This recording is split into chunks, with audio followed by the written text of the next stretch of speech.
तो इस क्वेश्चन में हमको दे रखा है जी of T is equals to mod of T minus one minus mod of T plus mod of T plus one for all T belongs to R. और हमें दे रखा है find F X is equals to maximum of ji of T such that T की जो value है वो -3/2 से एक्स है, जहाँ पर जो हमारे एक्स है उसकी खुद की एक रेंज है दैट इज़ -3/2 से इन्फिनिटी। अब क्वेश्चन देखने में एट फर्स्ट काफ़ी ज़्यादा कन्फ्यूजिंग लगता है, क्योंकि एक तो सेट लैंग्वेज में दिया हुआ है, सेट थ्योरी की भाषा में दिया हुआ है, इसके साथ बहुत सारी इन्फॉर्मेशन दे रखी है। तो कई बार पहली बार जब हम इस क्वेश्चन को देख रहे होते हैं तो हमारा दिमाग कॉम्प्रहेंड नहीं कर पाता इस चीज़ को कि ये कहना क्या चाह रहा है ना। मैंने भी जब अपनी लाइफ में पहली बार सॉल्व किया था तो मुझे 10-15 मिनट समझने में लग गए थे कि ये कहना क्या चाहता है। तो एक बार वीडियो को पॉज करना और इस सवाल को समझो, एक एक एलिमेंट को ब्रेक करो और समझने की कोशिश करो, है ना। ठीक है, वीडियो को पॉज करो और समझने की कोशिश करो। बस 2 मिनट दे सकते हो आराम से, 3 मिनट भी दे सकते हो, 5 मिनट भी दे सकते हो, depending on your availability of time. All right, तो अब हम इसके सोल्यूशन के साथ शुरू करेंगे। सबसे पहले अपने को जी ऑफ टी का जो है ग्राफ बना लेना है। ठीक है, अभी के लिए जो नीचे डेटा दे रखा है, ये वाली लाइन में जो हिसाब किताब दे रखा है उसको अपन थोड़ा सा इग्नोर करेंगे और जी ऑफ टी का ग्राफ प्लॉट करने की कोशिश करेंगे। तो बेसिकली एक सिंपल मॉडुलस फंक्शन है ये अपना, अलग अलग इंटरवल्स में खोलेंगे। पहले हम देख लेंगे कि कौन कौन से इंटरवल्स हमें बनाने हैं। देखो यहाँ पर देखो तो एक हमारा -1 आएगा, एक हमारा 0 आएगा, एक हमारा 1 आएगा। ठीक है, लाइक इफ़ यू रिमेंबर तुमने इस तरह क्वेश्चन सॉल्व कर रखे हो, जैसे हमें एफ एक्स बराबर mod of x plus 1 plus mod of x plus 2 दे रखा है। तो हम इंटरवल्स को कैसे कैसे ब्रेक करते हैं ना, यहाँ पर अपन -∞ से -1 एक इंटरवल लेते हैं, फिर हम एक इंटरवल लेते हैं -1 से -2, फिर हम एक इंटरवल लेते हैं -2 से इन्फिनिटी। ठीक इसी तरह से यहाँ पर तीनों मॉड्यूलस जिस जिस पॉइंट पर साइन चेंज कर रहे हैं उन पॉइंट्स के बीच का इंटरवल अपन लेते हुए चलेंगे। तो यहाँ पर एक इंटरवल हो जाएगा हमारा -∞ से -1, एक इंटरवल हो जाएगा हमारा -1 से 0, एक इंटरवल हो जाएगा हमारा 0 से 1, एक इंटरवल हो जाएगा हमारा 1 से लेके इन्फिनिटी। इन चारों इंटरवल्स में हमारे जी ऑफ टी की जो वैल्यू है वो अलग अलग होने वाली है, वो जो कि हम डिडक्ट करेंगे अभी।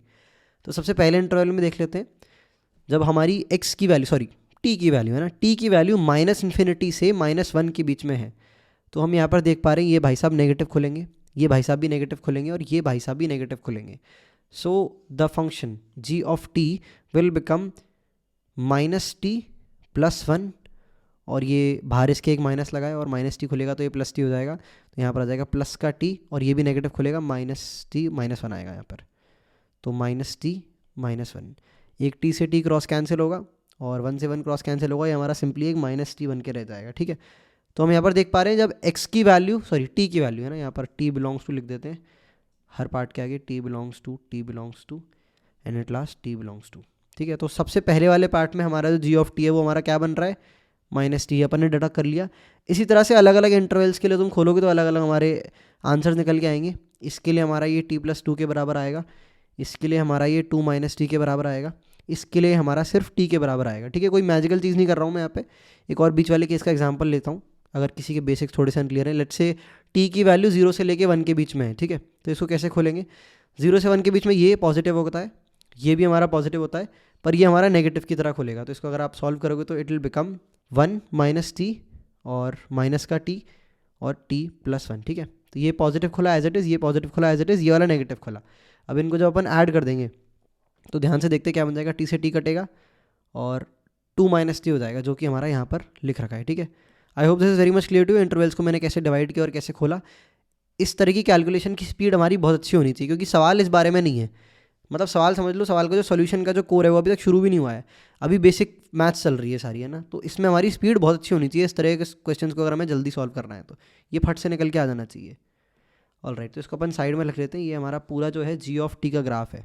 अब क्वेश्चन की लैंग्वेज को समझने की कोशिश करते हैं। वो बोल रहा है आपको एफ एक्स की वैल्यू बतानी है, जहाँ पर एफ एक्स की वैल्यू है maximum of ji of T such that T की खुद की वैल्यू ऑसिलेट कर रही है -3/2 से x, और x की खुद की वैल्यू भी वेरिएट कर रही है। कोई बात नहीं, आई नो लैंग्वेज बहुत ज़्यादा टिपिकल है, कन्फ्यूजिंग सी लग रही है, इसको पार्ट्स में ब्रेक करके समझने की कोशिश करते हैं। ठीक है, मान लेते हैं x की कोई एक वैल्यू ले लेता हूँ रैंडम से, कोई भी उठा के। x वैल्यू बदल रहा है मैंने माना, बट x की एक वैल्यू ले लेते हैं। चलो, मैंने ले ली x की वैल्यू -1 ले सकते हैं क्या, नहीं -1 तो ले नहीं सकते, क्योंकि x खुद नहीं, हाँ ले सकते हैं। x की वैल्यू -1.5 से इन्फिनिटी है ना, तो इसमें -1 भी आ जाएगा। ठीक है, x -1 भी हो सकता है, 2 भी हो सकता है, 5 भी हो सकता है। मैंने अभी के लिए -1 ले लिया और फिक्स कर दी x की वैल्यू, और फिर इस क्वेश्चन को सॉल्व करने की कोशिश करूँगा, देखते हैं क्या आता है। उससे भी पहले एक बार जी ऑफ टी का ग्राफ भी प्लॉट कर लेते हैं। ग्राफ प्लॉट करना कोई बड़ी बात नहीं है, अलग अलग स्ट्रेट लाइन्स के मेरे को ग्राफ प्लॉट करने हैं। तो एक मैंने अपना ये कोऑर्डिनेट प्लेन बनाया, वेट थोड़ा सही से बनाते हैं इसको, इस साइड इस तरह से, और यहाँ पर जो है पहले मेरे को बनाना है जी of T is equals to minus t, तो बेसिकली वाई बराबर माइनस एक्स वाला ग्राफ इसका बनेगा, एक्स की वैल्यू माइनस इन्फिनिटी से -1, ठीक है। तो यहाँ पर हमारा कहीं पे -1 होता है, और -1 से पीछे अगर हम जाएंगे तो ये y बराबर -x की तरह बिहेव करेगा ना, जी ऑफ टी बराबर -t मतलब जी ऑफ x बराबर -x, इस तरह से y बराबर -x। तो ये हमारा देखने में कुछ ऐसा आएगा, ठीक है। ये y बराबर -x का ग्राफ है इस तरह से, जो कि अपना जाएगा, पर अपने को सिर्फ -1 से पीछे का पोर्शन देखना है, तो देखने में कुछ ऐसा आएगा। इसके बाद मैं t+2 वाली लाइन प्लॉट कर देता हूँ, 2 - t वाली लाइन प्लॉट कर देता हूँ, और t भी प्लॉट कर देता हूँ। तो उसके बाद ये हमारी t+2 लाइन ऐसे होगी, और 2 - t लाइन हमारी ऐसे होगी, और जो y बराबर t है वो हमारी देखने में ऐसी होगी। अब ये ग्राफ मैंने तुरंत बना दिया, क्योंकि मुझे तो देखो सॉल्यूशन और ग्राफ पहले से ही पता है, बट जब कोई खुद से बना रहा हो तो थोड़ा सा टाइम लग सकता है ना, क्योंकि अलग अलग लाइन देखना पड़ेगा, कौन सी स्ट्रेट लाइन को कैसे बनाना है, वाई एक्सेस को कहाँ काट रही है, एक्स एक्सेस को कहाँ काट रही है, और किस किस डोमेन में बनाना है ना। जैसे कि y इक्वल टू ये जो t+2 है, ये सिर्फ मैंने -1 से 0 वाले रीजन में ही बनाई है, उसके बाद लाइन चेंज हो गई है। उसके बाद ये वाली जो लाइन है ये 2 - t है, और ये वाली जो लाइन है ये y बराबर t है, ठीक है। I hope this is very much clear to you. बहुत ज़्यादा बेसिक्स में मैं डाइव इन नहीं कर रहा, वरना सवाल की वीडियो 40-50 मिनट की बन जाएगी, है ना। एडवांस लेवल क्वेश्चन है, तो आई एम कंसिडरिंग कि थोड़े बहुत बेसिक्स हो तुम्हें पता होंगे। ऑल राइट, तो अब हम आगे बढ़ते हैं।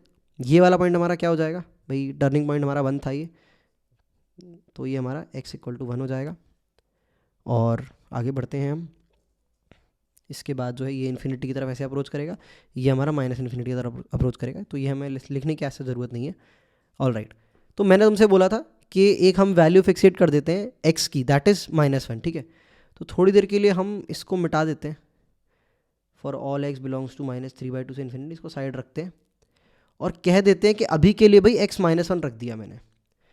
अब इसको समझने की कोशिश करते हैं फंक्शन कैसे बिहेव करेगा। ये बोल रहा है कि f(x) जो है वो मैक्सिमम है g ऑफ t का, जब t की वैल्यू -3/2 से -1 के बीच में है। -3/2 और -1 एक बार ग्राफ पे प्लॉट करते हैं जी ऑफ टी के, इसको समझने के लिए। ये यहाँ तक ले गया, और ये है हमारा -3/2, और ये हम देख ही सकते हैं ये हमारा -1 है। अब अपन सिर्फ इस वाले रीजन में बात करेंगे, जी ऑफ टी की मैक्सिमम वैल्यू क्या है जब t हमारा -3/2 से -1 में है। तो ये वो रीजन है जहाँ पर हमारा t जो है -3/2 से -1 में है। अब इस रीजन में जी ऑफ टी की मैक्सिमम वैल्यू क्या है, हमें ये देखना है। तो मैक्सिमम वैल्यू हम क्लियरली देख पा रहे हैं, इस पॉइंट पर मैक्सिमम वैल्यू है जब टी की वैल्यू हमारी -3/2 के बराबर है, तब हमारा जी ऑफ टी मैक्सिमम दे रहा है। ये अपन ने ग्राफ से एनालाइज किया, यही तो पॉइंट है भाई, इस रीजन में यही वाला पॉइंट तो है जो सबसे ऊपर बैठा हुआ है, मैक्सिमम यही वाला पॉइंट तो है। I hope this is very much clear to you. आगे बढ़ते हैं, तो हम ये कह सकते हैं कि जब x की वैल्यू -1 है, तब हमारा g ऑफ t की जो मैक्सिमम वैल्यू है वो t इक्वल टू -3/2 पे आती है। और -3/2 पे अगर हम वैल्यू को चेक करें g ऑफ t की इस इक्वेशन के तहत, यहाँ पर अपन डाल के देते हैं -3/2 किधर आ जाएगा भाई, -3/2 इधर आ जाएगा, यहाँ पर जो पहला वाला पार्ट है हमारा। तो यहाँ पर अगर हम t की वैल्यू -3/2 डालेंगे तो g ऑफ t हमारा पॉजिटिव का 3/2 देगा, है ना। तो इसका जो y कोऑर्डिनेट है वो हमारा प्लस का 3/2 है, तो यहाँ पर अपन प्लस का 3/2 डाल देते हैं भाई, प्लस का 3/2। So basically maximum of ji of T such that T की वैल्यू -3/2 से जब -1 है, तो मैक्सिमम इसका जो है वो प्लस का 3/2 दे रहा है, ठीक है। तो यहाँ पर अपन एक छोटी सी चीज़ लिख लेते हैं, f(x) is equals two plus का 3/2 व्हेन t बिलोंग्स टू -3/2 से -1। I hope this is very much clear to. एक बार इसको रिपीट करके देख सकते हो, मेरे शब्दों को एक बार दोबारा सुन सकते हो अगर किसी पर्टिकुलर बात में कन्फ्यूजन हो, पर मैंने इसको बहुत एलैबोरेटली समझाया है, तो आई होप बहुत सारे लोगों को समझ आ गया होगा, ठीक है। अच्छा, यहाँ पर मैंने थोड़ा सा अजीब तरह से लिख दिया, 3/2 लिखना जाएगा यहाँ पे, 3/2 है ना। f(x) की वैल्यू 3/2 है जब t की वैल्यू -3/2 से -1 है। अब इसको और थोड़ा एक्सटेंड करते हैं। अब हम क्या करते हैं, t की वैल्यू -1 की जगह 0 तक ले जाते हैं, ठीक है। तो बेसिकली हम इस पूरे रीजन को चेक करेंगे, बट इस पूरे रीजन को चेक करने से पहले अपन लेबलिंग अपनी थोड़ी सी सही कर लेते हैं। पहले अपन चेक कर लेते हैं कि t की वैल्यू जब 0 थी हमारी, तो फंक्शन क्या वैल्यू दे रहा था, -3/2 पे अपने को पता चल गया है इसका जो y कोऑर्डिनेट है वो प्लस का 3/2 आने वाला है, ठीक है। तो t की वैल्यू जो अपन 0 डालते हैं, इन दोनों में से अपन कोई भी उठा सकते हैं। तो t की वैल्यू 0 डालने पर फंक्शन हमारा y इक्वल टू 2 दे रहा है, ठीक है। तो ग्राफ थोड़ा सा मैंने इनएक्यूरेट बनाया है, थोड़ा सा आगे खिसकना पड़ेगा इस -3/2 को, ये कुछ इस तरह से आएगा आपका, ठीक है। ये हमारा -3/2 पॉइंट हो जाएगा, और ये हमारा y कोऑर्डिनेट इस तरह से चलेगा, और ये हमारा कोऑर्डिनेट हो जाएगा 0, 2, और ये हमारा कोऑर्डिनेट हो जाएगा माइनस का 3/2 comma 3/2। I hope this is very much clear to you. तो यहाँ पर बेसिकली मैंने तुमसे क्या बोला था कि अपन वैल्यू को एक्सटेंड कर दे रहे हैं। अपन वैल्यू को, जो हमारी टी की वैल्यू है, इस बार -1 की जगह इसको अपन रख देते हैं 0, ठीक है। तो टी की वैल्यू जब -3/2 से 0 है तब हम अपन इसका ग्राफ प्लॉट करने की कोशिश करने वाले हैं, ठीक है। तो यहाँ पर बड़े ध्यान से ऑब्जर्व करते हुए चलना। आप फंक्शन का जो सवाल का जो की पॉइंट है ना, the heart of the question है, वो अपन डिस्कस करने वाले हैं।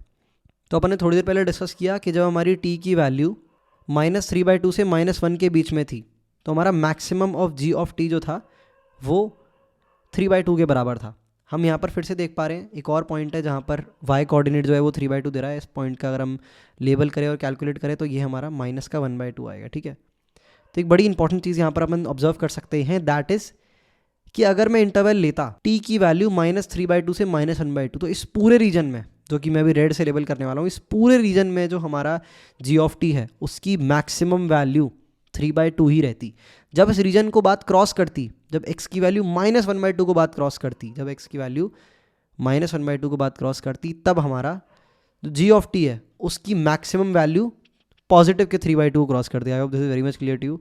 काफ़ी ज़्यादा रिलेटिवली हैवी इन्फॉर्मेशन वाला क्वेश्चन है, तो एक एक स्टेप को समझते हुए चलना, ठीक है भाई। तो हम ये बात कह सकते हैं कि जब हमारा t की वैल्यू -3/2 से -1/2 है तो maximum of g of t जो है वो हमारा 3/2 के बराबर है। So over here I can say that कि f(x) हमारा 3/2 के बराबर है जब हमारा t जो है वो -3/2 से -1/2 के बराबर है। अब -1/2 के बाद जो बात है चेंज होना शुरू होगी। लेट्स से मैंने x की वैल्यू डाली -1/4, -1/4 हमारा यहाँ कहीं आएगा, तो -1/4 पे जो maximum of g of t होगा वो वही पॉइंट होगा जो हमारी g ऑफ t में t की वैल्यू -1/4 डालने पे आ रही है। अब ये लाइन थोड़ी मैंने कन्फ्यूजिंग बोल दी, इसको दोबारा रिपीट करके सुन सकते हो। तो अगर हम t की वैल्यू -1/4 डालते हैं तो वो किस वाले सेक्शन में आ जाएगी? t की वैल्यू -1/4 हमारी, t की वैल्यू -1/4 हमारे इस वाले सेक्शन में आ जाएगी। तो t की वैल्यू हम -1/4 डालेंगे तो जो हमारा करस्पॉन्डिंग y कोऑर्डिनेट है वो निकल के आएगा 2 - 1/4, ठीक है। तो यहाँ पर अपन लिख देते हैं 2 - 1/4, जो भी होगा कैलकुलेट करके अपन निकाल सकते हैं, 7/4 के बराबर ये आएगा, ठीक है। तो 7/4 ही लिख देते हैं सीधे, 7/4। और फिर लेट्स से तुम t की वैल्यू थोड़ी और छोटी डालो, 1/16 डालो, तो भी तुम यहाँ पर देख सकते हो कि अगर हम t की वैल्यू यहाँ पर 0 की जगह हटा के अपन डालते हैं 7/16, सॉरी 1/16, तो हमारा जो maximum of g of t है वो वही आएगा जो g ऑफ हमारा -1/16 आएगा, सॉरी माइनस का 1/16 आएगा, प्लस का 1/16 नहीं, हम अभी नेगेटिव एक्स कोऑर्डिनेट में ही बात कर रहे हैं। तो आई गेस कुछ लोग यहाँ पर पैटर्न रिकॉग्नाइज कर पा रहे होंगे। मैं एक बार थोड़ा क्लीन ग्राफ बनाने की कोशिश करता हूँ g ऑफ x का, सॉरी g ऑफ t का। So this is how it was. यहाँ पर हमारा पॉइंट आना था माइनस का 3/2, यहाँ पर हमारा पॉइंट आया था माइनस का 1/2, और ये हमारा पॉइंट आया था x की वैल्यू 1, ये हमारा पॉइंट आया था x की वैल्यू -1, और ये प्लस इन्फिनिटी की तरफ जा रहा है और ये माइनस इन्फिनिटी की तरफ जा रहा है। तो हम यहाँ पर ये बहुत अच्छे से ऑब्जर्व कर पा रहे हैं कि maximum of g of t, जब t की वैल्यू -3/2 से -1/2 है, तो maximum of g of t हमारा क्या दे रहा है इस रीजन के लिए? वो हमारा सिंपली दे रहा है प्लस का 3/2। ऑलराइट, आगे बढ़ते हैं। इस वाले रीजन की अगर हम बात करें दैट इज़ 1/2 से 0, तो maximum of g of t हमारा इस लाइन की इक्वेशन ही हो जाएगी, है ना। तो ये हमारा हो जाएगा t + 1/2, सॉरी t + 2। फिर लेट से हम t की वैल्यू 0 से 1 डालते हैं, ठीक है। t की वैल्यू मैंने डाली 0 से 1, तो 0 से 1 वाले रीजन के बीच में अगर तुम देखोगे तो maximum of g of t जो है हमारा वो किसके बराबर होगा? मैक्सिमम वैल्यू इस पॉइंट पे आ रही है, सबसे ऊपर वाले पॉइंट पे, जो कि 0 डालने पे आ रही थी, 0 डालने पे 2 आ रही थी। तो maximum of g of t जो है हमारा 2 के बराबर हो जाएगा, लाइक 0 से 1 वाले रीजन में। इनफैक्ट नॉट जस्ट 0 से 1 वाले रीजन में, इस पूरे रीजन में जब तक ये दोबारा y कोऑर्डिनेट 2 अचीव नहीं करता, ठीक है। तो ये बेसिकली जो हमारा पूरा रीजन है, y कोऑर्डिनेट ये 2 दोबारा कब अचीव करेगा इसको अपन कैलकुलेट कर सकते हैं। ये हमारा x की वैल्यू 2 पर दोबारा अपना y कोऑर्डिनेट 2 अचीव करेगा, ठीक है। तो जब तक हमारी t की वैल्यू 0 से लेके 2 तक जा रही है तब तक अगेन हमारा maximum of g of t जो है वो 2 के बराबर है। तो इस पूरे रीजन में हम यहाँ पर गोला बनाते हैं और लिखते हैं भाई 2 के बराबर है, ठीक है। और इसके बाद के रीजन में देखोगे तो जो हमारा maximum of g of t है वो g ऑफ t के बराबर ही हो जाएगा, जो कि हमारी लाइन की क्या इक्वेशन है? ये y = x इक्वेशन है। तो इस वाले रीजन में लाइन की इक्वेशन y = x के तहत चलेगा ये। तो 3/2 t + 2 2 और t, इस तरह से हमारा फंक्शन जो है वेरी कर रहा है t के अलग अलग रेंजेस के लिए। इसके करस्पॉन्डिंग हमारी t की रेंज क्या आएगी भाई? -3/2 से -1/2। इसके करस्पॉन्डिंग हमारी t की रेंज आएगी -1/2 से 0। इसके करस्पॉन्डिंग हमारी टी की रेंज आएगी 0 से लेकर 2, इसके करस्पॉन्डिंग हमारी टी की रेंज आएगी 2 से लेकर इन्फिनिटी। तो यहाँ पर अभी अपन देख सकते हैं कि टी की रेंज एक्चुअली में एक्स की रेंज पे डिपेंड कर रही थी। हमारा जो एक्चुअल क्वेश्चन था वहाँ पर टी हमारा -3/2 से एक्स था, ठीक है। तो हम जो क्वेश्चन है एक बार उसको कॉपी कर लेते हैं, जो हमारा नीचे रिडक्शन निकल के आया है उसके बगल में पेस्ट कर देंगे, तो हम चीज़ों को साइड बाय साइड कंपेयर कर सकते हैं। तो यहाँ पर जो है इसको मैंने पेस्ट कर दिया। तो यहाँ पर हम देख पा रहे हैं कि जब t की वैल्यू -3/2 से -1/2 के बीच में है, ये हमारा कब है, t की वैल्यू -3/2 से -1/2 के बीच में कब है, जब हमारा x जो है वो खुद -1/2 के बराबर है। या फिर हम कह सकते हैं जब हमारी x की खुद की वैल्यू -3/2 से -1/2 के बीच में है, तब हमारा फंक्शन जो है, जो मैक्सिमम ऑफ g ऑफ 2 है, वो 3/2 निकाल के दे रहा है। तो we can say that when x belongs to -1/2 से, यहाँ पर हमारा आ जाएगा 3/2, इक्वल टू का साइन नहीं आएगा, माइनस का 3/2 सॉरी, तो हमारा जो fx है वो 3/2 के बराबर है, ठीक है। और हम इसके आगे भी बढ़ सकते हैं, कह सकते हैं कि जब x की वैल्यू हमारी -1/2 से लेके 0 के बीच में है, तो हमारा जो fx है वो x + 2 की तरह एक्ट कर रहा है। आगे बढ़ते हैं, वो 2 की तरह एक्ट कर रहा है जब हमारी x की वैल्यू 2 से लेके 0 के बीच में है। फिर आगे वाला इंटरवल बनाएंगे तो ये fx बराबर x के बराबर है जब x हमारा 2 से बड़ा है, क्योंकि यहाँ पर हमारी t की वैल्यू जो खुद की है वो x पर डिपेंड कर रही थी, ठीक है। तो अलग अलग x के इंटरवल्स के हिसाब से मैंने इसको इस तरह से बांट दिया है, और this is the final answer. और ये पूरा सॉल्यूशन मैंने डिस्कस किया है, इसमें बहुत सारे लूप होल्स हैं, आई नो वेरी वेल, क्योंकि अगर मैं इसकी बिल्कुल एलैबोरेटेड वीडियो बनाऊंगा तो 1-1.5 घंटे का ये क्वेश्चन, मुझे लगता है कि अगर मैं बिल्कुल इस तरह से एक्सप्लेन करूँ कि कोई भी बिल्कुल बेसिक से बेसिक बनने वाला है खुद समझ ले इस क्वेश्चन को, तो आई फील कि मुझे 50 to 60 मिनट्स तो लगेंगे मिनिमम, है ना। तो काफ़ी सारी चीज़ें हैं इसको इस क्वेश्चन के सोल्यूशन में जो तुम्हें खुद से समझ नहीं होंगी, मैंने बोल दी, और हो सकता है मैंने उसका मीनिंग जो है इलैबोरेटेड मैनर में नहीं समझाया, वो तुम्हें खुद से फिगर आउट करना पड़ेगा। और ये खुद से फिगर आउट करने वाला जो टाइम होता है, यही टाइम होता है इसमें अपन एक्चुअली में बहुत सारी चीज़ें सीख रहे होते हैं, ठीक है। बाकी कोई भी डाउट हो कमेंट सेक्शन में डाल दो, मैं रिस्पॉन्ड कर दूंगा, या फिर कोई और बच्चा रिस्पॉन्ड कर लेगा जिसको पर्टिकुलर पार्ट समझ में आ गया है, ठीक है। बट इस तरह के क्वेश्चन को समझना बहुत इंपॉर्टेंट है, क्योंकि ये हमारे दिमाग को बहुत ज़्यादा चैलेंज करता है, और जी एडवांस में भी आ चुके हैं इस तरह के क्वेश्चन, ठीक है।